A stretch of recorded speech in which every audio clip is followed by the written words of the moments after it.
welcome back to the MC Podcast. I'm your host, Michael Anthony. My co-host right here is Kyle Heath. This is the show where we cover gaming industry-related news. This week, we're going to talk a little bit about how Microsoft is going to be raising prices on pretty much everything. EA reveals a new Battlefield, which would be pretty sick. Destiny 2 expansion is similar to Star Wars. Got a lot of hype behind it. And Xbox Handheld is at the end of this episode. I'm really excited to talk about all of them. But before, Kyle, how you doing, man? How's it going? What have you been up to? I've just been chilling, Mike. Just chilling, dude. Guess what I played this week, dude? I played a game I haven't touched in 2 years. 2 years. Alan Wake. No. It's much more rudimentary, much more fundamental. Rudimentary. Much more tabletop game that was placed on a PC kind of game. It's not Smite. Nah. What is it? It's a nice little card game called Uno. Uno. You played Uno. My man's making it sound like he has. Okay. What, you play Uno with friends? Is that what it's called? I sure did. Honestly, nice. Yeah, I haven't played it in a couple of years. I checked before I played it. My Steam last played was, I think, like March or May of 2023. So it's been. That's awesome. Or maybe it was a little later than that. But yeah, dude, it's been a while. I don't know. We hopped on with some friends. We had a good time. Spent a few hours playing it. I don't know, dude. It was just, I don't know. I haven't played Uno in forever, so it was good to hop back in. I bet, man. That actually sounds like a perfect game to like play with friends that you haven't gamed with in a long time. Really, yeah. Start sweating. True, exactly. People really just sweat on it. It's crazy. Blows my mind. But yeah, so I was playing that. Played. I was trying to think. I think I played a little bit more of Expedition 33, but not a lot. So made it a little bit further, but still really enjoying it. I can see why people are giving that game the its flowers.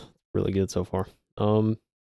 Outside of that, I don't think I played anything else. I don't think so. Maybe that's not bad, though. Maybe a little Minecraft since we last spoke. Because it's been weird. I've been hopping on like these kind of old games. It sounds like you're going up on like a mini nostalgia kick right now. Pretty much, yeah. That's pretty cool though. I just like playing stuff with friends, and so we decided to hop on Minecraft. It's been a minute, so a little bit of that as well. But yeah, that was all I played. Other than that, honestly, like video games, you had to play some.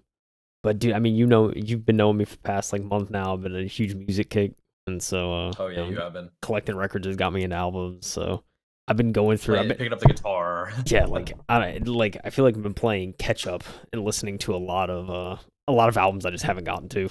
And just like a lot of highly like rated or highly acclaimed albums that I just never listened to. So I've been listening to a lot of different stuff lately and expanding the palette. So happy about that. Oh yeah, dude, it'd be so sick, so sick. Anyway, so you just been grinding all the old stuff, learning some new music. You've been picking up the guitar and like learning old songs, or do you have a ukulele? You can learn some like. Yeah, I actually do it. Summer weather. I say I didn't play it often, but text right here.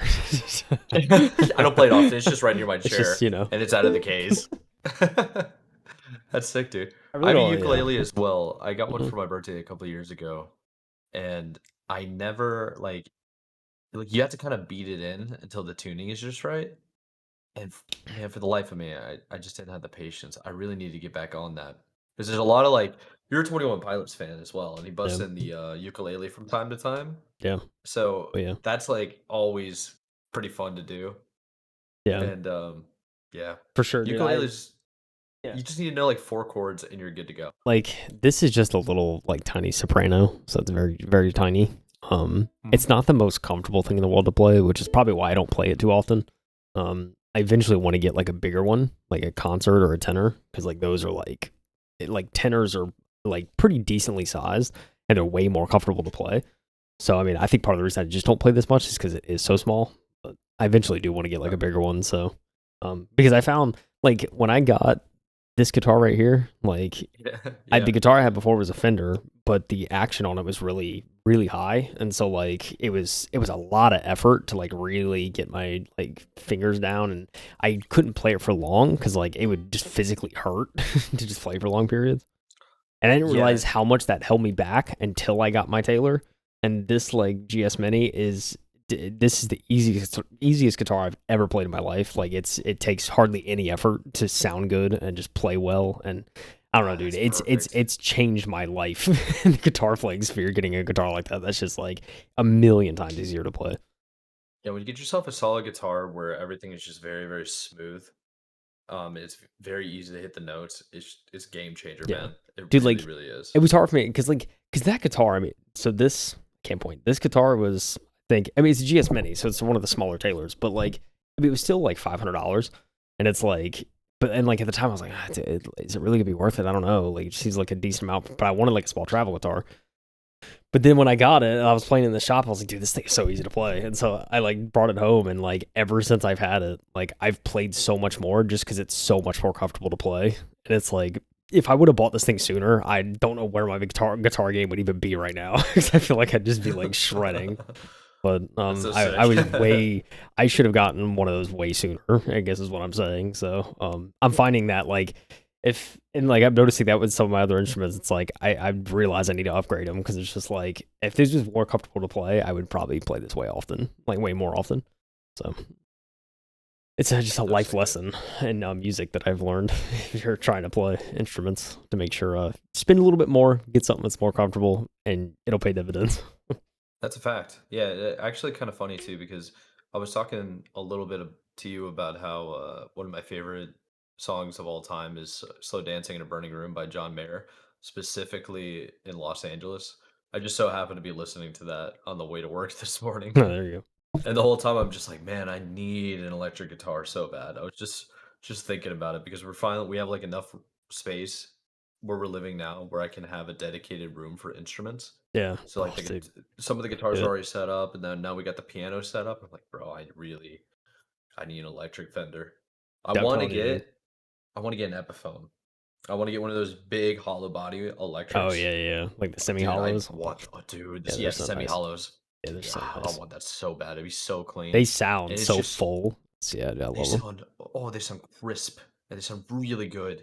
And not only that, it's just they're like even if you're not playing it, it's just a great it's almost like an art piece in a Oh house. yeah, dude. I feel like It I feel like it's every guitar is. That's why I started hanging. I finally started hanging my instruments because it's like, yeah.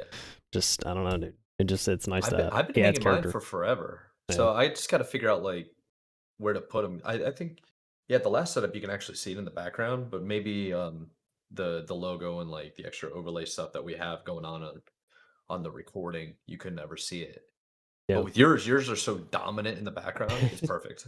yeah. No, now Very it's like cool. I got a little record player right here too. So it's like just musifying. Musify. It's not Yeah, a dude. word. Musifying my room. My man's an artiste. Hmm. Yeah, that's good, man. Yeah, dude. Good Um, stuff for sure. But you had an eventful weekend. I'll say that, Mike. man, did I, dude? I've been wore out to say the least. Uh, so on Thursday we went and rented out a lake house, and not only that, but I've been like just crazy busy with work. But Thursday we rented out a lake house.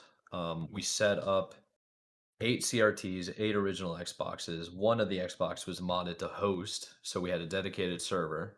So nobody Nice. was on host, and we were playing Halo 2 all weekend long. Like some people here and there were playing Super Smash Bros. On the N64 and Melee Smash. They're also playing what was it like Halo CE 1v1. Like that was really fun to do. And by Friday, we had the next person coming in where we had I think it was Friday. Yeah, Friday we were recording. We were waiting on one person to get there because they had an extra table so that we could finally set up the second station. So we had 16 CRTs, 8 Xboxes, 2 host Same. Xboxes. They were connected together through Ethernet through the floors, right? So we had like we were in a mansion straight up. It was like 5,400 square feet. And it was on 3 acres, and they had like 180 feet worth of lake That's shoreline and crazy. a dock. It was really, really sick. So I was just super, super excited because it was something I've always wanted to do. And it's very common where I live that they have these huge rentals that are corporate owned and they rent them out. So Yeah, I knew it was going to be a great option, and we just got that to happen. It was so, so cool, man. yeah, Having a full setup, everybody just grinding for like 16-hour days. We streamed everything that we could. Like the moment we woke up and we started playing, we put the stream on. And the stream that they were probably like 16-hour long streams. We got like I think we got 600 followers over the course of like 2.5 days. We did a draft tournament. I came in second place. I feel like I played really, really well. We're still waiting on the stats to come out, and I'm just looking forward to it. And there's a lot of people that like after the fact, they were like, okay, cool. When's the next one? So the next one is going to be sometime in November. They're going to do it in Las Vegas again. Oh, It's going to be cool when that happens. And it's all just like community driven. So we had 32 people, 8 teams. Everybody got to play. It was just a sweat fest. After the game, I was so excited because I've been preaching. I was like, we have to play 8v8 big team battle on LAN. And yeah. like there were like a handful of people were like, no, we're not gonna do that. We're not gonna do that. I was like, no, you guys don't understand. When was the last time you ever LAN like this? This is the Like opportunity, dude. yeah, it's like this community, they LAN a lot, but it's always competitive. Yeah. It's like when was the last time in your life where you had the option to do 8 versus 8 Halo 2 It's a good on question. LAN? It's such a solid And question. all of them were just like, I don't think I've ever had it. It was like, you're gonna do it. This is the reason. Yeah, it was like it was after the lands, not the land, the tournament. The tournament probably ended around like 11:30, 12 o'clock at night. And when you're at a LAN, you're just playing till 4 o'clock in the morning. Yeah. Oh, You're yeah. not going to bed until like 5 or 6, and you show up the next day around like noon. It Yeah, was right. sick. We even had like a chef come in on Saturday, which was super clutch. One of the guys got a chef, and he's an awesome, awesome guy. Super thankful he did that because it prevented people from leaving to go get their own food. Yeah. So, yeah. There were plenty of people that were like leaving sporadically to go get like McDonald's or like Cookout or go to the grocery store and get a couple sandwiches. And it's like, yeah, that's very nice, but the chef's there cooking you a whole buttload of food, so nobody left for the day. Yeah. It's And it was amazing. just, and I was able to set up the stream like I set up all 4 POVs on like this 65-inch TV in the living room, in this huge lounge area in the living room where people are just posted up, either waiting for their game to start, for their match to start, or they're just chilling, watching people compete and play, and like hanging out, talking to each other. It was really good. And I've heard a couple of people say it was the best land they've ever been to, so I felt pretty good about that. That's awesome. And I'm like also low key on Verbo today, like, okay, there's got to be a bigger house around here somewhere. Just like bigger, better every time. Guy, man. I'm so wore out though. That won't happen for over a year. I was going to say, dude, I was going to call you out. I know this man. Yeah. I know there's a lot of work for you to put that event together. So I know you ain't trying to just immediately. Oh, what we doing in a few months? There's no way. I mean, like. Why not a December land? You know what I mean? Yeah. It's a lot of work. Nah. I mean, I'm glad. I mean, it sounds like it was a success. So I'm glad about that. Yeah, everybody had a good time. It was super fun. It didn't put me too deep in the hole in finances, so it was really nice. Didn't go into too much day. It was pretty good. Yeah, I mean, like, whatever, 25% interest rate. Who cares? No, yeah, just kidding. Making memories, you know, whatever. Funny. Nah, the most annoying thing is more personal stuff where it's like work's kind of chaos, and now I literally just found out today that I got to go to Arizona for like literally less than 24 hours, or like fly in. Oh God. Fly out on the last available flight, because if you fly out any later than a certain time, it becomes a red-eye flight. It's like, bro, I don't want to do that. So whatever. Flying. It's work. It's a job. Keeps you employed. And not a lot of people can really say that. So I have insurance. I'll just put up with it for now. YOLO. Seriously. So I can't be. I'm really just first world problem complaining. But one of the things I am excited to talk about is what's actually going on with Microsoft. Their increased prices, EA, Battlefield. I appreciate you putting that one in, and then Destiny 2 and Xbox handheld. But give me the full rundown, man. You want to hit us with the first article? I shall. It's an article from The Verge. Tom Warren. He said Microsoft is raising the prices on Xbox consoles, controllers, and games worldwide. Dun dun dun. He's always raising prices. Yeah. This is could be a direct effect of Nintendo, but let's read. New first-party Xbox games are moving from $69.99, nice, to $79.99. Dang. That's happening later this year, but there are no Game Pass increases. So we're not bumping up Game Pass. Okay. All right. Oh, yeah. Microsoft is raising its prices of its Xbox Series S and X consoles, Xbox controllers, and even some new Xbox games around the world. Starting today, Microsoft says it has adjusted its recommended retailer pricing for its Xbox consoles and controllers, with the Xbox Series X being bumped by $100 to $600. Dang. Microsoft's also planning to adjust the pricing of some of its new first-party Xbox games this holiday season up to $80. Xbox Series S 512GB models moving from $300 to $380, a price hike of $80.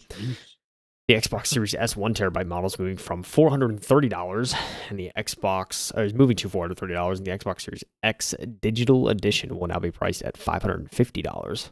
With the 2TB Galaxy Black Special Edition Xbox model now an eye-watering $730.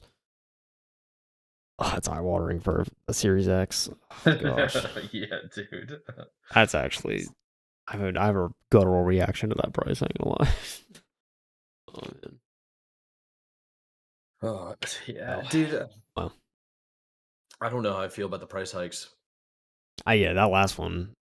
I mean, in general, I don't know how I feel about them. Because I was trying to remember, have we had a console generation where the price of the consoles increased within the generation window? I don't remember. Sorry? Like, has there ever been a situation where the price of the console from the start of the generation changed up until the end, like between the start and the end? You know what I'm saying? I don't remember. Yeah, like I don't know if I increase in remember prices and not decrease, because over time they usually decrease. Yeah, for real. Like, this is crazy. I don't think I'm trying to remember if there was any price hike of that, but nothing comes to mind. I feel like it's the first time this has happened, but I don't know. Xbox wireless controllers and headsets are also having their recommended retail price adjusted in the US, with the base controller moving to $65 and the Xbox wireless headset now at $120. You can already find both of these accessories at this type of pricing right now. Some new Xbox games are moving from $70 to $80 this holiday, in a move that matches the more expensive pricing of Nintendo's top Switch 2 launch titles. Xbox Game Pass pricing will remain the same, though. The Xbox console and controller price increases will also impact European countries, including the UK, as well as markets like Australia. In Europe and the UK, the Xbox Series S 512GB model will now be priced at 300. So there's a €350, 300 pounds. I'm assuming what that is. 300 quid, as they say. Yeah, 300 quid. With the Xbox Series X 1TB raising to €600 or 500 quid. Sony also increased the price of its PS5 consoles in Europe and the UK earlier this month. Microsoft last hiked the price of its Xbox Series X console in June of 2023 as part of the price increases that also impacted Xbox Game Pass. Oh, I did not remember that. Okay. I do remember that because I remember seeing the price go up, and I was remember really the Game Pass confused when I was doing budgeting. Yeah, I The remember Game the Game Pass Pass one. But... I don't really remember the Series X console. Yeah, I don't either. The subscription service also saw a price increase last year alongside the launch of a new standard tier. The price rises come from amid uncertainty over the Trump tariffs, and just a day after Microsoft CEO Satya Nadella revealed that Microsoft's ended the quarter as the top publisher by pre-orders and pre-installs on both Xbox and PlayStation Store. During the company's Q3 fiscal earnings call,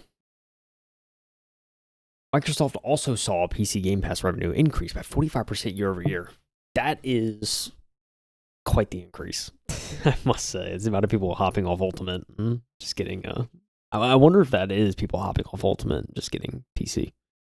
I feel like it might be. I feel like that would make sense, but I don't know. I mean, that's the thing. I mean, I feel like we've, for the most part, given our thoughts, but it's crazy. It's crazy to see a console price go up seemingly once again, at least Series X. But now everything's going up.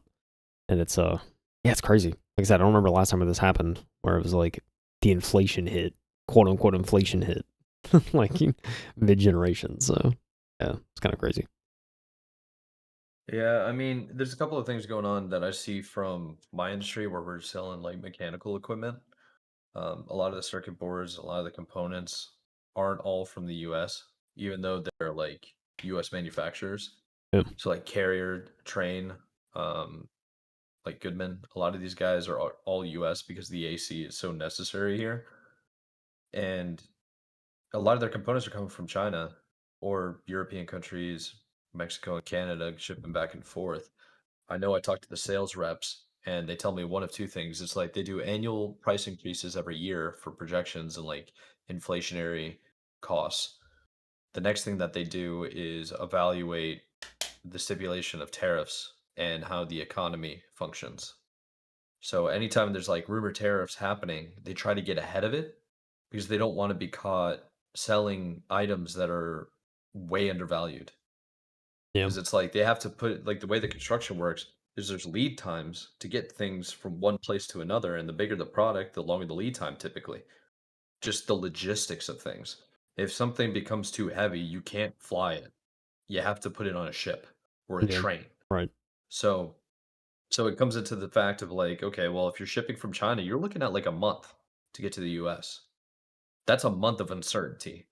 So it literally gets to the point where if you sell something before any tariffs go through on the ship, it becomes more valuable That's before it gets crazy. Yeah. there. Like by factors of 2.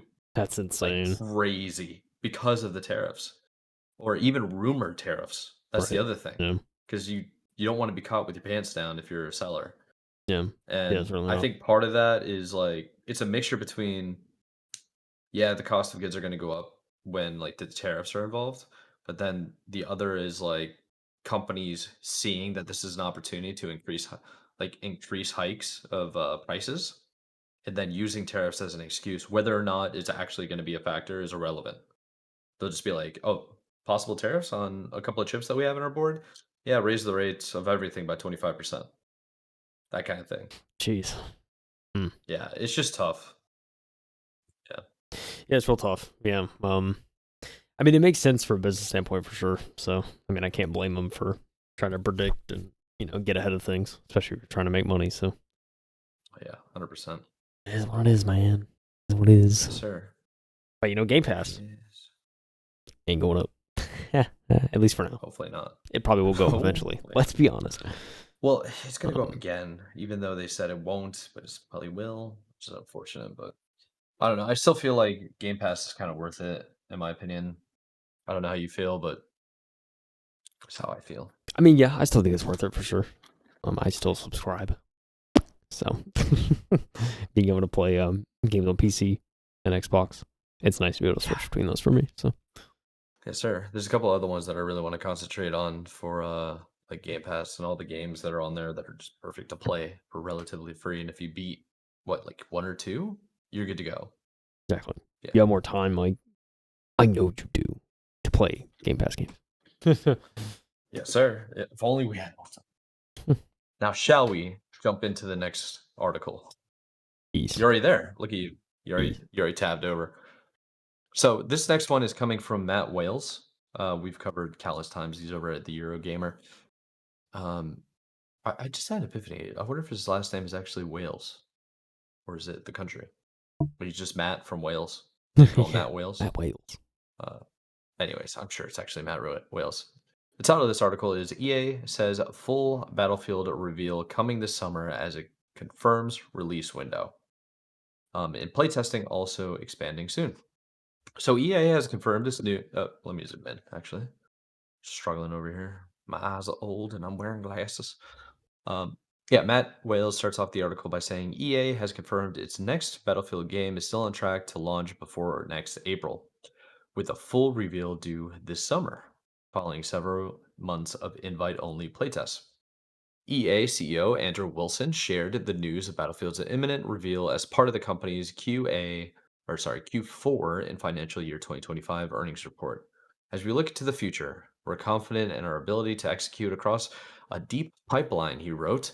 Beginning this summer with a highly anticipated reveal of Battlefield, a pivotal step in delivering on our next generation of blockbuster entertainment. So the publisher also recommitted to its previously announced, was it FY? Isn't that future year 2026? I believe that is release window. Yeah. 4 year 2026. Like fiscal year, maybe? I don't know. Fiscal year. Thank you. previously announced fiscal year release of 2026 for Battlefield, meaning the game is still on track to launch before April next year. Back in February, Wilson suggested EA might be willing to delay its next Battlefield if, and in quotes, some things happening in the year meant that wasn't a great window for us. Seemingly an oblique reference to GTA 6, which has since been delayed into May next year. I feel that. You don't want to release around the biggest game that's coming out in like a decade. True. EA has previously shared some lofty goals for this next Battlefield, saying it wants it to be the biggest series entry they've ever had. To that end, it's been running invite-only playtests since March as it seeks to get the community back on its side following the poorly received Battlefield 2042, which quickly became one of Steam's worst reviewed games of all time after its launch in 2021 and was later acknowledged to have flopped. Yeah, you know what the problem is with 2024 though, or 2042 is they just completely butchered the launch. It was a buggy fuel mess, didn't work, and there were hackers. I thought it Pure was pretty bug. good at the end of end of the lifespan, but the problem is it's supposed to be a live service game and you ruin it at the start, you ruin the game overall. Yep. Ain't I nobody can coming list back. countless games that Chaw. have that problem.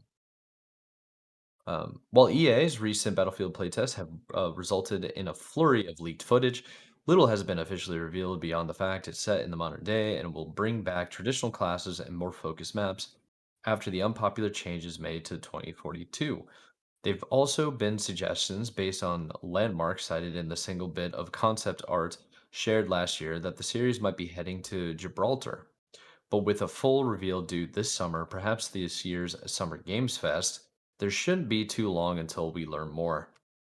Before then, however, EA has announced plans to continue scaling Battlefield Labs testing globally, saying it'll begin inviting more players across Europe, North America, and select areas of Asia through May.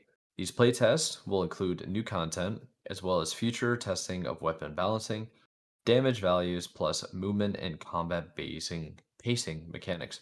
Away from Battlefield, EA has confirmed its free-to-play Skate reboot is similarly due to launch before April 2026. Previously, developer Full Circle said it remains committed to 2025 early access window. And although a more specific date is yet to be shared. So how are we feeling about how are we feeling about the next Battlefield possibly coming out in 2026? I mean, I'm excited to see what the next Battlefield is. Because we haven't got anything in a while. Like I said, since 2042, it's kind of just like, okay, yo, flopped it, dog. What do you have on your They sleeve did, next? yeah. Like, Well, not putting in campaign for 2042 is a tough blow, especially when the game came out and it was just a buggy fuel mess and yeah, hackers. yeah, So it's one of those things where it's like a lot of people that play shooters, sometimes they don't play the online bit because it's kind of challenging. You don't want to be sweating all the time. You want like story-driven content. Battlefield 20, what was it? Battlefield 1 had a good story. There was another one that had like a decent story too. Battlefield 4 had a good story. But the point is like Battlefield 3 had probably one of the best stories in a long time. The point is like the stories and the campaign that you have kind of stick with you longer than the multiplayer in the game, in my opinion. Like I yeah, remember certain moments in certain games, and I don't remember much if at all anything in multiplayer. You know, yeah. multiplayer Yeah. is fleeting. Campaign is life. Campaign is with you forever. It's true though. That's what I'm saying. That's all It's I'm true saying. though. Stories resonate. Yeah. I mean, I totally agree. I at this point I'm just interested to see how they rebound. I hopefully, assuming they rebound. But I mean, I don't know. Trying to get back, trying to get the community playtesting and stuff. I think is a good sign. So we'll see kind of what comes of that, how it helps them develop this next entry. But I mean, on another note, it just seems like 2026. We obviously didn't include an article about GTA 6 getting delayed, but they announced end of May 2026, May 26th, I believe, to be exact. So it's like, Oh, you got that. You got Battlefield supposed to be launching in 2026. You got Skate. Like, yeah. 2026 is gearing up, Mike. It's gearing up to be a banger of a year. I'm just saying, possibly the best in this decade, dare I say. Ooh, the best in the decade. I mean, you got a GTA game coming out that year. Like, come Honestly, on. you could be onto something here because I'm trying to think of all the good games that came out in since 2015. There's a handful of games I can think of that were like really good, but not all of them. Yeah. I Yeah, mean, I don't I know, mean, you man. do It's lose a lot of cool indie games. yeah, it's A lot crazy. of good Like, ones. what do you think about, dude? I feel like yeah, like commercially, like, you had like 2013 was 2012, 2013. The start of the 2010s was a good kind of section for that decade. Yeah, And you're now right. it's like the start of 2020s was kind of because COVID happened really, and so it's like it slowed everything down. And so now it's like 2025, 2026, we're seeing the bangers. So Yeah, yeah, true. I think we'll just no, man. We'll have to see how it goes. Now I'm you wondering. got me wondering too, with like the best game of the decade for each year. Totally. Uh, um, yeah, I don't know, but I do have man. hope. I'm curious to see what Battlefield does though. And EA, will they rebound? I don't know, the optimist in me wants them to. So see. Sir, hopefully so. Hopefully it all comes together, man. Hopefully, hopefully. You know what else is coming together? What's that? Destiny 2 Destiny updates. 2. The game still lives on, Mike. It's still going. It does. It really They does. And ended an era recently of they did. their expansions, and now they're starting up a new one. Let's Yeah, talk this about it. next expansion looks freaking wild. Let's And I talk had about it, no dude. idea about it until you showed me this. And I'm like, okay, I'm in. Yeah, yeah. So this coming from Polygon. Michael McWhorter at Polygon. He said, Destiny 2 is going from a kind of Star Wars to literally Star Wars in a new expansion. It is true. Destiny has kind of always had that like intergalactic vibe, So, kind of a Intergalactic. kind of Yes, fitting. sir. Not the heretic prophet. Am I right? The Destiny games, with their laser swords, hover bikes, and space wizards, have always been kind of Star Wars. But Destiny 2 will go full unadulterated Star Wars later this year with a new Lucasfilm authorized expansion called Renegades. It literally has lightsabers and Darth Vader in it. Destiny developer Bungie revealed the Renegades expansion, which is slated for a December 2nd release on Tuesday during a live stream for the Year of Prophecy roadmap reveal. A brief teaser for the Renegades DLC is awash in Star Wars sights and sounds, as well as a Yes. promise of using Han Solo's blaster and a green lightsaber in battle. Crazy. That is super crazy. The actual Saber. little video too, when you get to it, showing Vader is just insane. Bungie also revealed a trio of dark side skins for the game's Hunter, Titan, and Warlock classes based on General Grievous, Darth Vader, and Kylo Ren. It'll be available as part of the Destiny 2 Year of Prophecy Ultimate Edition, which also includes another expansion, The Edge of Fate, due out in July. And they have a little, my side, but they got a Super little, short. they got a little Yeah. teaser here. See all of them. It looks insane. Darth Vader doing a Titan lightning thing looks crazy. Yeah, lightning push or something. It's very cool. It's wild. I like it a lot, actually. Yeah, it's pretty crazy.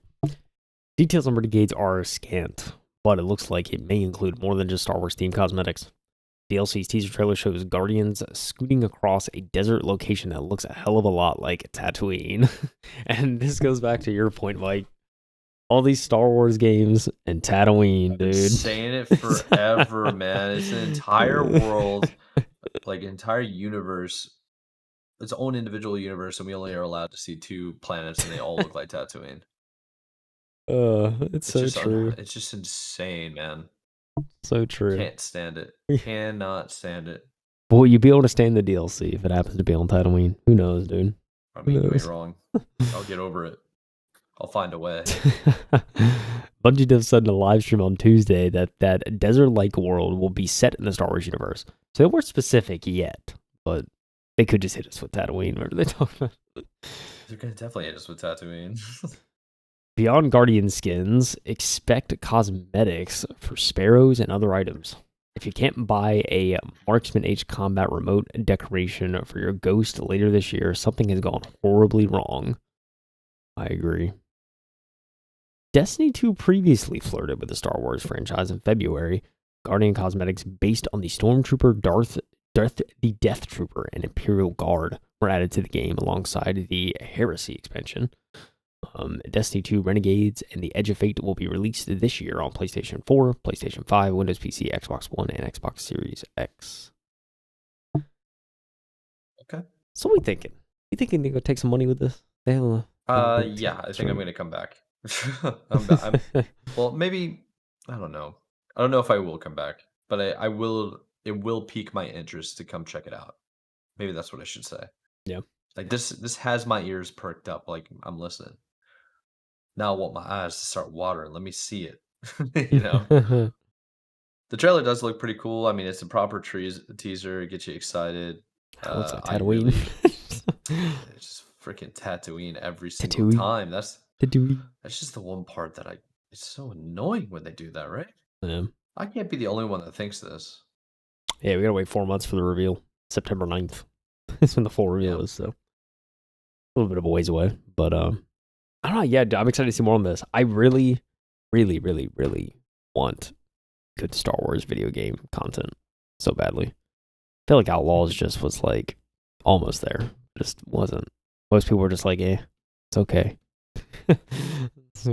Yeah, I mean, the problem with Ubisoft is they just kind of messing it all up for themselves. Yeah. That's their own little problem. I was actually at the tournament. I was talking with the game dev, and we were mentioning like Destiny and what they were trying to do, and how Fortnite's a real thing. And yeah, it's the gaming industry is bizarre, I think, to say the least. It's chaos, probably the better way to put it. Yeah, certainly is. Certainly is. But But yeah. Do you like the idea of playing as General Grievous, Darth Vader, and Kylo Ren? Oh yeah, the content is there, and the content is good. I just might press play. Yeah, why complain? You know what I mean? Just might do it. Ain't gonna lie. If everybody's in, honestly, Destiny's one of those games where if I have enough people to play with, I'll be very excited, and that'll be the great thing. Yeah. But if I don't have anybody to play with, I'm like, I get bored kind of easily. These are the most fun. Exactly, dude. I feel it. I feel it, man. I do. So, yeah, we'll see. I want it to be good. I'll be tuning into that reveal. See what's going on. See what they got ready. But it doesn't come out until December, so it's an end of the year thing. Yeah, a little bit of a ways away, Mike. But it'll be here before we know it. What am I saying? It's about to be December next week, dog. What am I saying, dude? It is true. I mean, what am I actually? Next week. What am I actually It'll be here tomorrow. I'll wake up December 1st. Be crazy, bro. It'll be quick, actually. We're memeing, but I mean, like, it's gonna be quick. Yeah. It's going zooted fast. Dude, I don't know, man. I look up and I looked up, it was January 1st. I looked up, it was February 1st. Put my head down, looked up March 1st. Like, this year is crazy. This year's just crazy, man. She is just crazy. I mean, we might have some info on the Xbox handheld, perhaps. Maybe. Yes. Okay. So this one's going to be pretty interesting because you and I love talking about the handhelds. We talked about the the Legion Go, the Asus ROG Ally, the what's the Aya Neo, like the 5 different Aya Neos that they come out with every other week. How many more are there? Apparently, PlayStation 5 realized that hey, this handheld that only works if you're in the house of the same network. But then they're like, oh no, just need Wi-Fi now. It's like they pivoted so quick. Yeah. So, anyways, this is coming from The Verge. Dominic Preston. We've only covered him a handful of times. Usually, it's been what's his name, Tom Warren, most of the time. It's Ash Parrish, Tom Warren. Yeah, it's Sean Hollister. We don't really talk about Dominic Preston over here. So this article came out actually today, super early, probably late last night, if we're being honest, if they're on the West Coast. Yeah, so this article is called Microsoft and Asus Xbox Handheld Appear in Leaked Photos. This appears to be Project Kennen. I think that's how you pronounce it, right? Kennen? Yeah.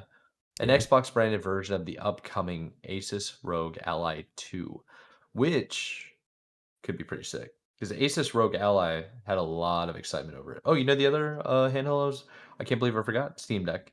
Oh, yeah. Of course. Pinnacle. Of course. Anyways, let's jump into what Dominic has to say. So, let's see. The first photos of the Asus ROG Ally 2 have surfaced online thanks to regulatory listings, but with a twist. There are two versions of the gaming handheld, and one features a dedicated Xbox button. So, The Verge reported 2 months ago that Microsoft was working with Asus to develop an Xbox branded handheld codenamed Project Kennen, and this appears to be it. It's a black version of the otherwise almost identical white ROG Ally 2 with a small button in the top left hand corner bearing an engraved Xbox logo. The button is blacked out on the regular ROG that will likely be replaced or removed in its productive version. So can you actually see it in these images? They're kind of blurry and it looks like nobody bothered to wipe this off. Yeah, there's an That's Xbox button top left of the black is one. it? It's a faint Oh, logo, when but it you is there. I see. Yeah, I see. When you like zoom in and get the actual image, you can clearly Yeah, see it. yeah. I Kind of hard like to it. make out on the small one, but yeah, it's blacked out on the original on this white model. Which is interesting. Yeah, you can tell it's on an engineering chalkboard because it's a grid Yeah. line with a bunch of measurements as well. This has definitely been taken in the lab, and these shots are bright. You can see it on my face. Watch when I scroll it. It's like, bam. uh, Same with you, man. So 91 Mobiles, a website looks like it's devoted towards handhelds and mobile gaming, found listings for the ROG Ally 2 at the Indonesian certificate and video cards linked those to an FCC filing with the Wi-Fi module included in the two devices, which includes photos of the hardware. That listing also reveals some limited specs, which includes a 7-inch 120 Hz LCD display, about the same as the first generation, with an 8-core 36 watts AMD Ryzen Z2 Extreme CPU included in the Xbox edition, and a less powerful 4-core 20 watt, chip in the white version.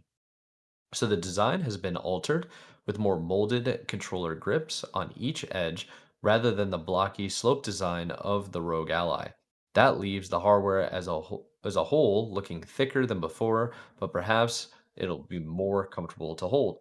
With certification already underway, it's likely that a release is around the corner. Asus often launches hardware at Computex, which begins on May 20th, just one day after Microsoft's own build conference begins on May 19th. So we honestly might get some serious information about this in a handful of weeks. That could be a right, good opportunity. right before Xbox Showcase. Imagine.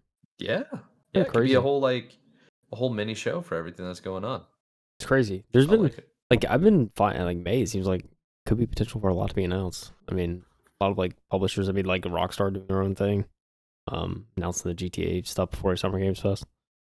Um, yeah, I don't know. And then you have Xbox potentially announcing a handheld in collaboration with Asus, which honestly makes sense for them to collaborate with just a big brand as opposed to trying to do their own thing. I think.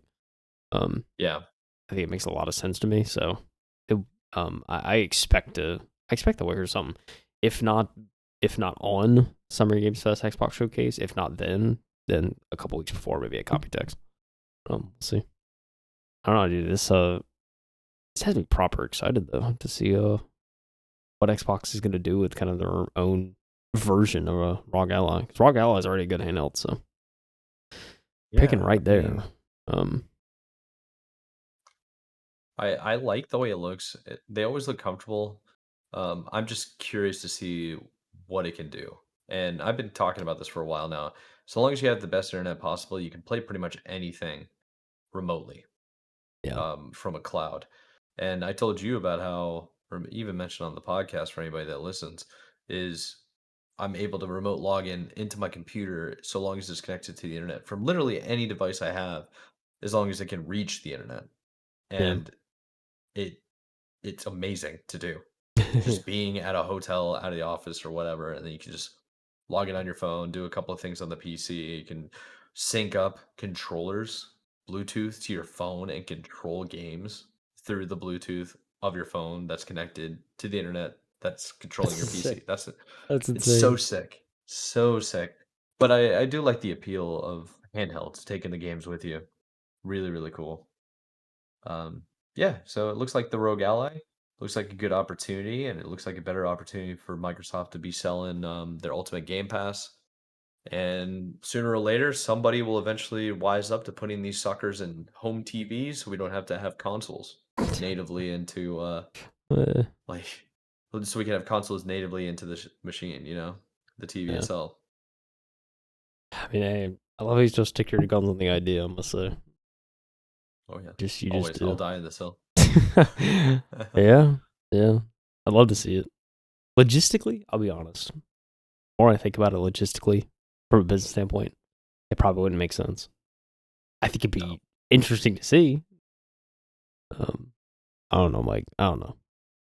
Die on the hill, though. Yeah, Hey, I respect it. yeah. Stick I to your mean, guns. I think it's just the expression of just obviously Nintendo did the handheld themselves. That's what the Switch is.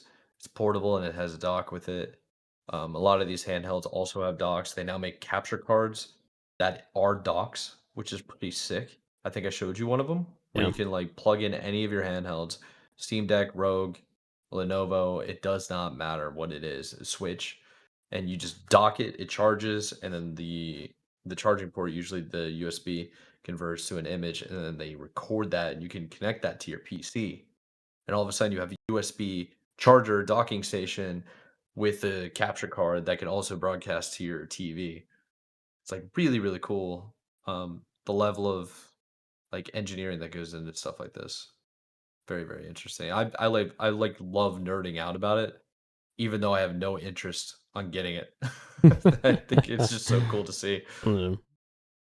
Yeah, I see it, man. I see it. Yeah, dude, it looks. I don't know. Just seeing the Xbox handheld, this article definitely caught my eye. It's like, okay, this might be real. We'll find out in a couple weeks. Sounds like, if not a couple weeks, in a month. So Oh yeah, this is the way. I am excited. Excited. Yes, sir, man. So, do we have any more articles? Or are we done? I don't know, man. That was all the articles I had. I mean, I know there's a few more. Like I said, we already mentioned the GTA 6 stuff that's coming out. There's more details on the main characters and whatnot, too, on Rockstar's website. So not only did they announce the date, but they also announced kind of like, gave some brief details and showed images and stuff. And all the screenshots I'm seeing, like, game looks crazy good. And that second trailer came out. There's a Dude, lot of that small second trailer was details. sick. A lot of Yeah. small details. There's a point where like the TV's on and it pans out to like a coffee table and it shows a beer on it and you see the bubbles in the beer and it looks like it's like rising. The detail's crazy. Dude, I loved like the detail was so sick and it looked like you're following around two, maybe three different characters like you were in the previous games. Different dynamics to it. A little bit of a romance, obviously. Very, very cool. It's supposed to be based on Miami again, obviously, right? It's Vice City. I think they're going back to Vice Vice City. City, yeah. They So love doing that too. It's like going to Tatooine in Star Wars. Go to Vice City, Tatooine, Grand yeah, Theft dude. Auto. Vice City. um, I think it's cool that they go back to Vice City though in a more modern context. So you kind of see it with today's graphics. I think it's pretty cool. that's true. You know what I would like to see though? I would like to see a Gotham worldwide City. Grand Theft Auto. You know, not Gotham City. The Gotham City would be pretty sick. Have they done a New York City? Well, they've done They've oh done Miami a gosh. lot. Yeah, obviously done Miami. They did Los Santos, LA. GTA 4 was in, I forget what city it was based out of, but it was a city. What is it? Oh my gosh, can't think of the name of it. Oh my gosh, Liberty City. That's what it was. Can't think of the name of it. Liberty City was based on New York City, yeah. Okay, yeah. That was it. Mobs and stuff. Yeah. Yeah, so they've done New York City, Miami, Miami, LA. And now. Oh, okay, I see how it works. Oh, so San Andreas had Mm.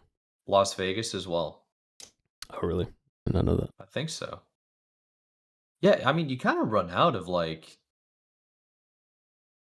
cities to use now that I think of it. Why don't you just do Chi-Town, bro? Chicago? Dude, get Chi-Town in there, bro. What do you say? Have they ever done Chicago? I don't think so. But cool. Got Atlanta. That'd be pretty dope. Atlanta would be really sick. Yeah, dude. Especially like with like the rap culture and stuff. It'd be really sick to like capture all that. It'd be really sick. Dude, yeah, I mean, got Yeah, good old Queen City, bro. The hometown. It's very small, but Yeah, there's not. No, Charlotte's actually massive. But the yeah, problem is with Charlotte, it's like it's all suburban most like of it. area. Yeah, A little bit of farmland too. A lot of people don't realize how big Charlotte is. yeah. It's not as big as like Jacksonville or Houston, but it's bigger than Atlanta. It's huge. Is it actually? In my mind, like in my Surface mind, area though. yeah, in my mind, Atlanta seems bigger, but I've never actually compared them. Atlanta's not the Atlanta isn't just Alpharetta or Marietta. Like people See, I don't like to even know what that combine is. those three. It's kind of like combining Raleigh with like Durham, Chapel Hill, Cary, Apex. It's Oh, like I nah, got nah, you. nah, I got you. nah. It's not like that. Whereas Charlotte is just Charlotte.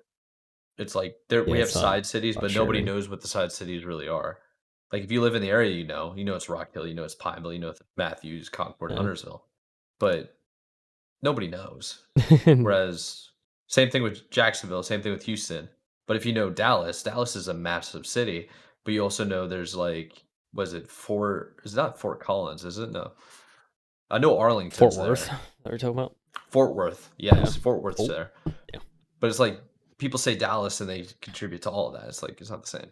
Yeah. That's fair. It's, it just depends on how you want to define it. If you want to go by population and the metro size, that's why you have like proper metro and then like a larger city. But Atlanta would probably be a good one if you combine those other regions. Yeah. It'd be really cool.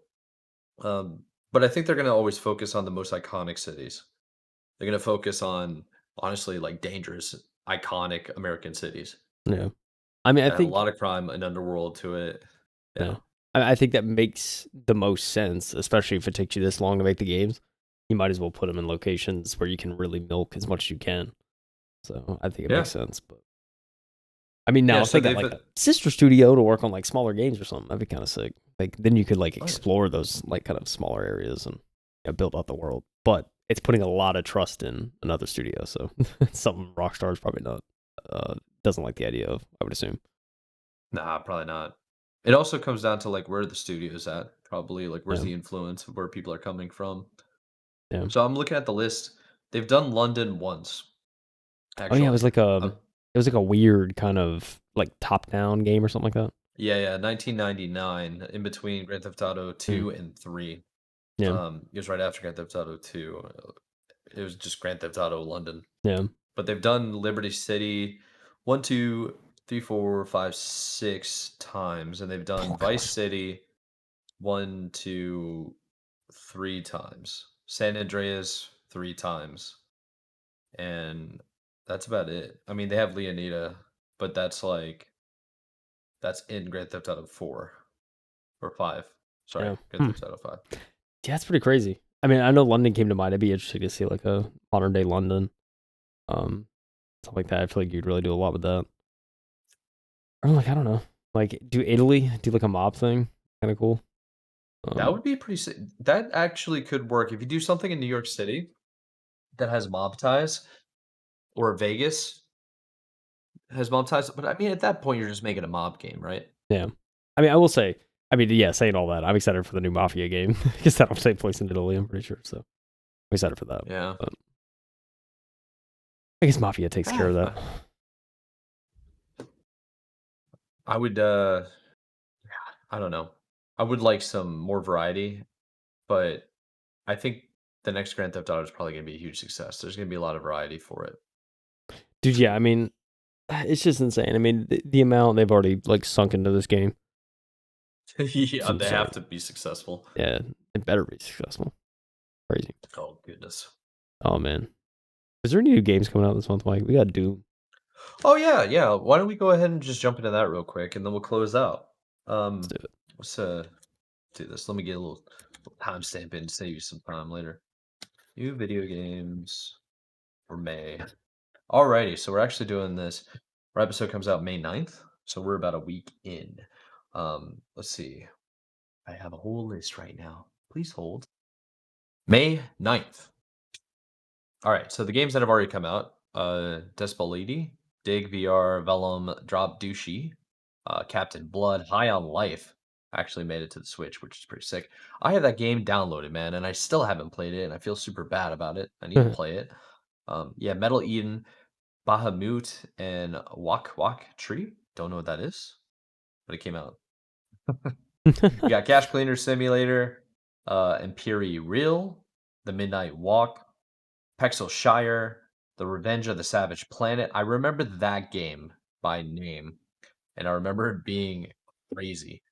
I think it's please hold. Let's find it. Revenge of the Savage Planet.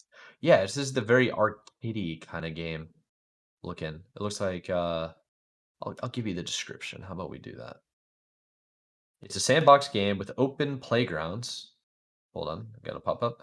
Open playgrounds to explore, so quests provide a route through them and give shape to the game, but they give it in a way too. Give it in the way too. You're asked to stun and then lasso creatures for research purposes, and it's easier said than done. Yeah, it's like you're kind of like a space marine, sort of, but like cartoonish, not intense. Yeah. Anyways, let's see what else we got here. We got Project Mist. We have Doom: The Dark Ages, which is what I'm crazy excited for. The Dark Ages is going to be amazing. Into the Restless Ruins. Oh, by the way, Doom comes out on all platforms but the Switch. You should play it, Kyle. I know you haven't really played Doom before. It is May 15th. Next week. It's next week. Oh, okay. Yeah. Yeah. Highly recommend. It's probably on Game Pass because it's an Xbox studio. Yeah, it is. Yeah. So definitely go for that. There's Into the Restless Ruins, Tunnels, Capcom Fighting Collection 2 for anybody that's a fighting game player. That'd be a good idea to get. Dune Awakening, May 20th on PC. That one's going to break some records, I think. There's going to be a lot of hype behind that. Dune series is always pretty big in terms of like books and movies and production. There's a crap load of hype right now, so I think that's going to be pretty good. You got Roadcraft coming out May 20th. Fantasy Life, The Girl Who Steals Time. That's May 21st. Japanese Drive Master, GDM, May 21st. Monster Train 2, Blades of Fire, Bloodshed. City Tales, Medieval Era. What else is there? Teenage Mutant Ninja Turtles, Tactical Takedown. I mean, you basically have so much more stuff coming out this year or this month than you did last month. Last month we had virtually nothing. It felt like just not much at all coming out. But now we're cooking, bro. And probably the last one worth mentioning is actually Elden Ring Night Rain, May 30th, end of the month. No delays on that, which is good. But dude, we got some big ones here, I think, that I'm kind of excited for. I'm probably gonna check out Revenge of the Savage Planet because I remember it by name and it's coming out like tomorrow, really. So I'll check that out, see what people are saying about it. Doom: The Dark Ages is a lock for me personally, and I hope it is for you. And we'll see what happens with Dune Awakening. It's not really my style of game, but I love Dune and I love the story, so I want to check that out. I like it. I like it. Yep. Alrighty. So I think that's really it. That's all we really got, I think. Unless you had more things to add. I completely forgot about the start of May doing stuff because we kind of had to rush through last week's episode. We had to do it early and then like record and release ASAP because I had to plan and ditch out, take my PC, like nothing's. I'm on my solo monitor. Look at this. I'm on a solo monitor here, and it's like it's brutal, man. I got the one over there plugged up behind this blanket. I got another one in a box. I got to figure this stuff out, man. Get your setup right. Like, come on, dude. 100%. But most importantly, dude, I got to eat, and then I got to go watch The Last of Us Part 2. So, do you have anything to add? I don't know, dude. I don't have anything to add podcast wise, but I'd love to hear your review after you watch this episode. Last of Us 2. Yeah. Because we discussed a little bit beforehand, and I gave you some forewarning. So yeah, I thought you were joking, and then I went on Twitter and I was like, "Oh no, that's the clip." Okay, yeah. It's like that then. See it. I mean, I think for the most part it's good, but yeah, that scene is like it played very differently from the game. I'll say that. So. Oh shoot, man. Okay, well we'll figure it out. We'll see how it goes. I think it'll be okay, but it's weird, very weird. Oh, excited for you to watch it. Slow it down now. Woo. All right. Yeah, I'll let you know how it goes, and I'll let you know how person that I watch it with responds. Yeah, please. I'm so I curious. will. I'm so curious. Man. All right. We'll see. But anyways, you don't have anything to add. I don't have anything to add. Links are in the description for anybody that's still sticking around. We appreciate you for listening to us yap for the last hour. Yeah, go show love to the original writers. We try to give them shout outs and the different platforms that they write to. Definitely go see what's up. They have a comment section there too where you can start yapping. And honestly, I check out the comment section when we read these articles, Kyle, and it's always like engaging. I mean, sometimes they get a little bit like kind of toxic, Yeah. but Polygon, not a whole lot of people read Polygon. It's got like 3 comments, but then when you look at The Verge, it's got like in the 50s. The Microsoft one where people are clearly freaking out, it's 184 comments. So you And know these it's are a articles, these are polarizing article. websites, bro. It's not Yeah. YouTube comments. On Yeah. YouTube comments, when you get people like us or like who would you say? Maybe Young Ya is pretty big about doing this kind of stuff, but he does breakdowns of individual topics like a deep dive. Yeah. He also has connects too, which helps, and a voice of an angel. Yeah, so his stuff like pops off along with other people, but I digress, I think. Anyways, you got anything to add, Kyle? I'll let you have the final Dude. word here. Nah, dude, All right. I'm good, dude. Play some games this week, everyone.